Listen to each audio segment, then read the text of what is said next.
ఇది simple microscope sir. దీని ఒక లెన్స్, వన్ లెన్స్ తోటి తయారు చేస్తుంది. ఇక్కడ కింద ఒక లైట్ అరేంజ్ చేస్తే దీని కింద ఏదైనా చిన్న చిన్న వస్తువులు పెట్టినప్పుడు దీంట్లో నుంచి చూస్తే ఆ వస్తువులు మనకు క్లియర్గా పెద్దగా కనబడుతున్నాయి. చూడండి, ఇవి లోపల ఆకు లోపల ఒక మెయిన్ వీన్కి చిన్న చిన్న వీన్స్ ఉన్నాయి, అవన్నీ కూడా పెద్దగా మనకు కనబడతాయి.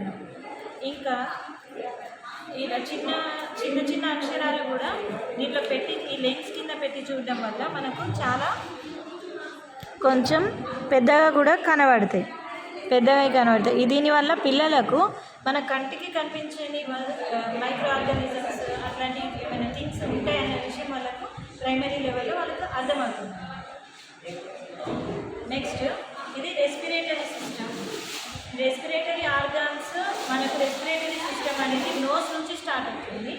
దీంట్లో రెస్పిరేటరీ ఆర్గాన్స్ ఏమేమి ఉంటాయంటే nose, windpipe, lungs, 3 organs ఉంటాయి. దీంట్లో మనం శ్వాస తీసుకున్నప్పుడు ఈ లంగ్స్ అనేవి ఏమవుతాయంటే ఎక్స్పాండ్ అవుతాయి. శ్వాస తీసుకున్నప్పుడు లంగ్స్ ఎక్స్పాండ్ అవుతాయి, శ్వాస వదిలినప్పుడు కాంట్రాక్ట్ అవుతాయి.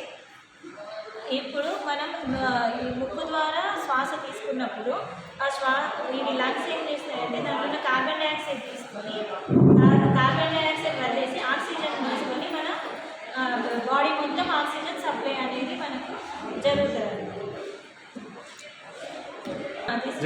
వాటర్ సైకిల్ సీ, రివర్స్, లేక్స్లో ఉన్న సీ నుంచి రివర్స్ లేక్స్లో ఉన్న నీళ్ళు అనేవి సూర్యుడి వేడి వల్ల అవి ఏమవుతాయంటే వేడెక్కి ఎవాపరేట్ అవుతాయి. ఇవి ఎవాపరేట్ అయిన వాటర్ అనేవి పైకి పోయి క్లౌడ్స్ ఫామ్ అవుతాయి.